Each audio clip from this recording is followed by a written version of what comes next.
We are doing these programs in the prisons in India, in South India and also in United States. Have you read something about it? See, prison is in many ways one of the most horrible places to live on the planet. Whatever conveniences, comfort somebody has created is not the point, but somebody locks you from outside. That's a huge thing. That's not a small thing.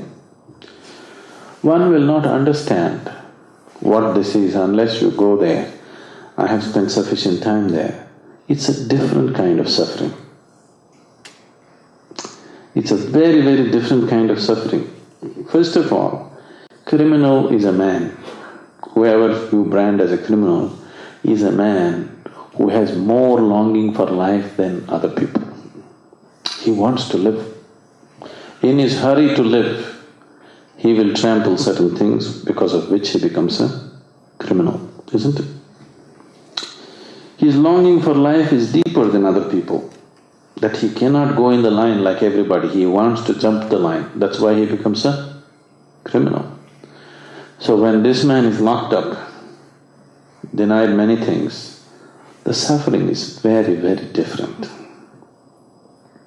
When we were last time doing a program in Pennsylvania prison, there is a man there who's been there for 30 years. In Pennsylvania state, life is life, there is no remission of terms. He's serving 3 consecutive life terms. He's been there for 30 years, he's not yet 50. Just after high school, he got into some trouble and he shot 3 men. And 3 consecutive life terms he got. 30 years he's been there, he's very healthy and fit. He's going to live for another 30-40 years and he's going to be right there. He knows that very well, no question of remission and there is no death sentence. Even if he kills another 10 people in the prison, he will get another 10 lifetimes. No death sentence. So this made him so violent from the day he entered the prison. So they put him in a single cell, something like 5.5 by 8 or something like this, of that size. 1 bunker bed and 1 closet, that's all. What he said was, he was all in tears and he said, 30 years of my life, I have never sat down in one place, I am unable to sit. 30 years of my life, I just walked up and down these 8 feet like a wild animal because I could not sit. When I got tired and fell asleep, I fell asleep. Otherwise, I never sat even for a minute, I just walked, paced up and down these 8 feet. He even ate his meals walking. He could not sit down. He said, for the first time now, I'm sitting and I'm sitting joyously. 30 years I spent like a wild animal. Now at last I can sit like a human being. It's not a small thing. You won't understand unless you are there with them. The suffering it's a different kind altogether. So now from the prisons of India and United States, we have over 2,000 poems written by the inmates. The moment they start meditating, they burst forth into poetry. This prison poetry is going to be published in the next few months. Such wonderful poems they wrote, so touching. Their suffering and their liberation through meditation, they just express this in so many ways. So even for somebody who lives in a situation like that, it is a tool to live joyously.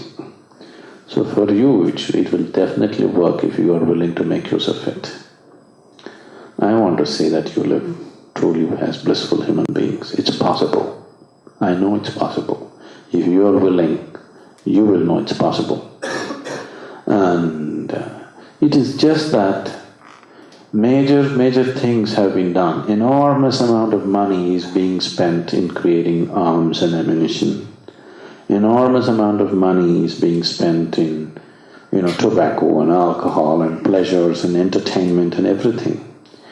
But never before has humanity, except when somebody like Gautama came, the king, the Ashoka, dedicated huge sums of money to spread the meditation in the country. That's why Gautama became popular, because the king took it up. The emperor Ashoka took it up and gave him the resources and the people to spread meditation, because he saw this is what needs to happen. But otherwise, most of the time humanity has never invested in spreading tools of joy, inner joy, for themselves and for everybody. People have not invested. Many wonderful yogis have come, many wonderful sages and saints have come, but the necessary support did not come. Gautama was one of the fortunate few that the king gave all his resources, including his family, to completely be dedicated to this path and make it happen for everybody. It's a real tragedy that humanity never invested in seeking joy within themselves. But humanity invested enormously to destroy each other, to kill each other, even today. After all this, still the maximum investment is still going into the arms industry in the world, isn't it? It's so unintelligent. Forget about anything else. It is so unintelligent that we have to invest in that direction, not in well-being.